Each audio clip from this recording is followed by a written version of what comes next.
DYC Chandrachud तो अब तो नहीं है, सीजीआई के। उन्होंने देखा क्या कर दिया उन्होंने ये। ज्ञानवापी मामले की सुनवाई के दौरान मई 2022 में तत्कालीन chief justice of India DY Chandrachud ने एक मौखिक टिप्पणी की थी।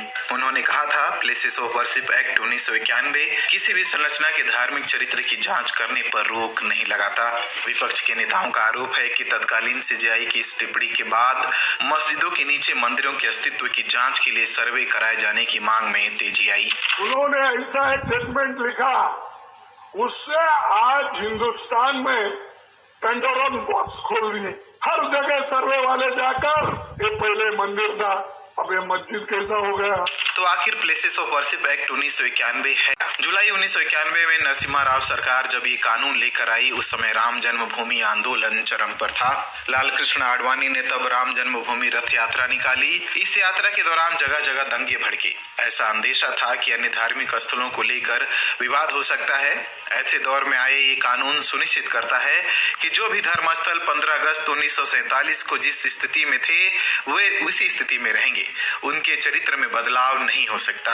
इस कानून में कहा गया है कि ये पता चलने के बाद भी कि किसी धार्मिक स्थल को इतिहास में तोड़कर किसी और धार्मिक स्थल में बदला गया, तो भी उसके वर्तमान स्वरूप को बदला नहीं जा सकता। कानून के लागू होते ही किसी उपासना स्थल के धार्मिक चरित्र को बदलने के लिए किसी भी अदालत में पेंडिंग कोई भी मुकदमा खत्म हो जाएगा और कोई नया मुकदमा शुरू नहीं होगा।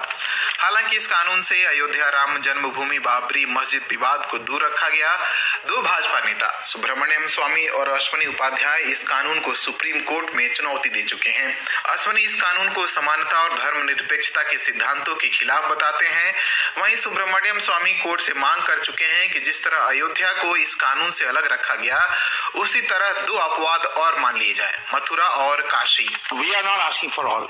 We're saying three. Mathura, Ayodhya और काशी विश्वनाथ। हालांकि 9 नवंबर 2019 को अयोध्या पर फैसला सुनाते समय सुप्रीम कोर्ट ने प्लेसेस ऑफ वर्शिप एक्ट 1991 को जरूरी बताया। लेकिन 3 साल बाद जब वाराणसी के ज्ञानवापी मस्जिद का मामला सुप्रीम कोर्ट पहुंचा, तो इस पर सुनवाई करते हुए सीजीआई चंद्रचूड़ ने कहा कि प्लेसेस ऑफ वर्शिप एक्ट की धारा 3 किसी भी धर्मस्थल के धार्मिक चरित्र की पहचान करने से नहीं रोकती। 20 मई 2022 को चंद्रचूड़ साहब ने मौखिक अवलोकन किया और उस मौखिक अवलोकन से भानुमति का पिटोरा खुल गया। इसके बाद कोर्ट में इस तरह के केस बढ़े। सुप्रीम कोर्ट के वरिष्ठ वकील संजय हेगड़े बीबीसी हिंदी से बातचीत में कहते हैं, ज्ञानवापी मामले में जस्टिस चंद्रचूड़ की मौखिक टिप्पणी के कारण ये माना गया कि भले ही 15 अगस्त 1947 के अनुसार रहे उपासना स्थलों के चरित्र में बदलाव नहीं किया जा सकता, लेकिन उनके चरित्र की जांच की जा सकती है। 19 नवंबर 2022 को वकील हरिशंकर जैन ने संभल की जामा मस्जिद के हरिहर मंदिर होने का दावा करते हुए याचिका लगाई। याचिका में भारतीय पुरातत्व सर्वेक्षण की 150 साल पुरानी रिपोर्ट को आधार बनाया गया। इसके बाद कोर्ट ने सर्वे के आदेश दिए। सर्वे के दौरान हिंसा हुई और 4 लोगों की जान गई, वहीं कई लोग घायल हुए। इसके कुछ दिनों बाद ही 27 नवंबर 2024 को कोर्ट ने उस याचिका को स्वीकार कर लिया जिसमें अजमेर की दरगाह के शिव मंदिर होने का दावा किया गया था।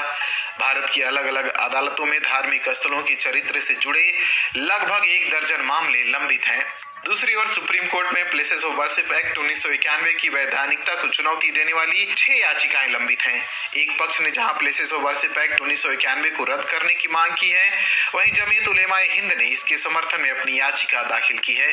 जमीयत उलेमाए हिंद ने सुप्रीम कोर्ट को पत्र लिखकर इस मामले में जल्द सुनवाई की भी मांग की है।